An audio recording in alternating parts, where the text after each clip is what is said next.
దగ్గు దీర్ఘకాలంగా ఉండడం బ్రాంకైటిస్‌కి కా దారితీస్తుందా లేదా అనేది మనం డిస్కస్ చేసుకుందాం. ఫస్ట్ ఆఫ్ ఆల్ బ్రాంకైటిస్ అంటే ఏంటి?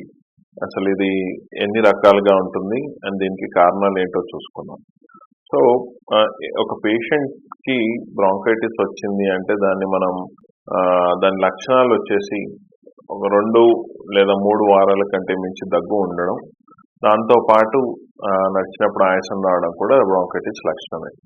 ఈ బ్రాంకైటిస్‌లో ముఖ్యంగా 3 రకాలు ఉంటాయండి. ఫస్ట్ ఆఫ్ ఆల్ వచ్చేసి ఎలర్జిక్ బ్రాంకైటిస్, రెండోది అక్యూట్ బ్రాంకైటిస్ అంటాం, మూడోది క్రానిక్ బ్రాంకైటిస్. ఎలర్జిక్ బ్రాంకైటిస్ మనం రెగ్యులర్‌గా చూసేదే. దీంట్లో ఏమవుతుందంటే మన శ్వాసనాళాలు కొంచెం వాపు వస్తుంది. దానివల్ల ఒక పేషెంట్‌కి దగ్గు అనేది స్టార్ట్ అవుతుంది. దానికి కారణం వచ్చేసి ఎలర్జెన్స్ అన్నమాట. సో ఎలర్జెన్స్ వల్ల వచ్చే బ్రాంకైటిస్ మనం ఎలర్జిక్ బ్రాంకైటిస్ అంటాం. అండ్ ఏ బ్రాంకైటిస్‌లోనైనా ముఖ్య కారణం ఇదే. శ్వాసనాళాలు అంటే మనం నోస్ నుంచి లంగ్స్ వరకు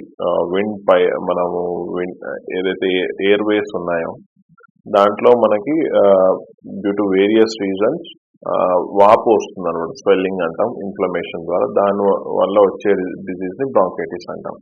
సో దీనికి కారణాలు వచ్చేసి మనం మాట్లాడుకున్నట్టయితే ఫస్ట్ థింగ్ ఎలర్జెన్స్ ద్వారా వచ్చేది. రెండవది వైరల్ ఇన్ఫెక్షన్స్ వల్ల కూడా బ్రాంకైటిస్ రావచ్చు.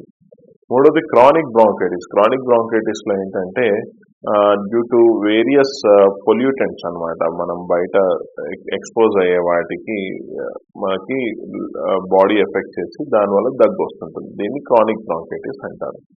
సో మీరు అడిగిన క్వశ్చన్ ఏంటంటే తరచుగా వచ్చే పొడి దగ్గు. ఎస్, ఎప్పుడైతే ఈ పొడి దగ్గు 2 వారాల నుంచి ఉంటుందో అప్పుడు మీకు బ్రాంకైటిస్గా మనం పరిగణిస్తాం. అండ్ వీటిని నిర్ధారణ చేసుకోవడానికి మనకు కొన్ని పరీక్షలు ఉన్నాయి. అవి మనం ఆల్రెడీ డిస్కస్ చేసుకున్నట్టయితే పల్మనరీ ఫంక్షన్ టెస్ట్ కావచ్చు, అండ్ ఇప్పుడు చెస్ట్ ఎక్స్రేస్, సిటీ స్కాన్స్ ఇవన్నీ చేసి మీకు బ్రాంకైటిస్ ఉందా, దాంట్లో ఏ రకం ఉంది, మీకు ఎలర్జీ వల్ల బ్రాంకైటిస్ వస్తుందా, లేదా వైరల్ ఇన్ఫెక్షన్ వల్ల వచ్చిందా, లేదా మీకు డస్ట్ ఎక్స్పోజర్ వల్ల వచ్చిన బ్రాంకైటిస్ చూసుకొని దాన్ని బట్టిగా మీకు ట్రీట్మెంట్ చేయడం జరుగుతుంది. అండ్ ఎప్పుడైనా ఈ బ్రాంకైటిస్ వచ్చినప్పుడు చాలా మంది ఏం చేస్తారంటే ఓవర్ ద కౌంటర్ మెడిసిన్స్ వాడుతూ ఉంటారు. అంటే డీకంజెస్టెంట్స్ కానివ్వండి, యాంటీస్టమిన్స్ కానివ్వండి. ఇప్పుడు పోస్ట్ కోవిడ్ ఎరాలో చాలా కామన్గా ఈ ఓవర్ ద కౌంటర్ మెడికేషన్స్ అనేది తీసుకోవడం జరుగుతుంది. నా సజెషన్ ఏంటంటే వ్యూవర్స్ అందరికీ, ఎప్పుడైనా మీకు కానివ్వండి, మీ ఫ్రెండ్స్ రిలేటివ్స్లో కానీ ఎవరికైనా కాఫ్ అనేది ఒక వారంకి మించి ఉంది అనుకోండి, ఓవర్ ద కౌంటర్ మెడికేషన్ తీసుకున్నా కూడా ఇది బ్రాంకైటిస్ లేదా చెక్ చేసుకోవాలి. ఎందుకు అంటే ఒకవేళ ఒక్కసారి బ్రాంకైటిస్ వచ్చినట్టయితే ఆ పేషెంట్కి తరచుగా వచ్చే అవకాశం కూడా ఉంటుంది. అండ్ వాళ్ళు నెగ్లెక్ట్ చేసినట్టయితే ఈ బ్రాంకైటిస్, ఎలర్జిక్ బ్రాంకైటిస్ ఆస్తమాగా మారే ప్రమాదం ఉంటుంది. ఈ క్రానిక్ బ్రాంకైటిస్ అనేది సిఓపిడిగా మారే ప్రమాదం కూడా ఉంటుంది. సో ఈ లాంగ్ టర్మ్ లంగ్ డ్యామేజ్ని మనం ప్రివెంట్ చేయాలి అంటే ఎర్లీగా మనం డిజీజ్ని పసిగట్టి దానికి ట్రీట్మెంట్ ఇవ్వాల్సి ఉంటుంది.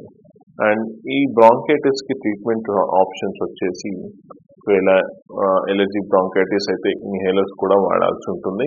అండ్ ఒకవేళ ఇది only related to acute viral infections వల్ల కానివ్వండి, దాని వల్ల వచ్చినదైతే మీకు షార్ట్ టర్మ్ ట్రీట్మెంట్ ఒక 1 to 2 weeks ఆఫ్ టాబ్లెట్స్ కానివ్వండి, నెబులైజర్ కానివ్వండి, ఇన్హేలర్స్ కానివ్వండి ప్రిస్క్రైబ్ చేయడం జరుగుతుంది.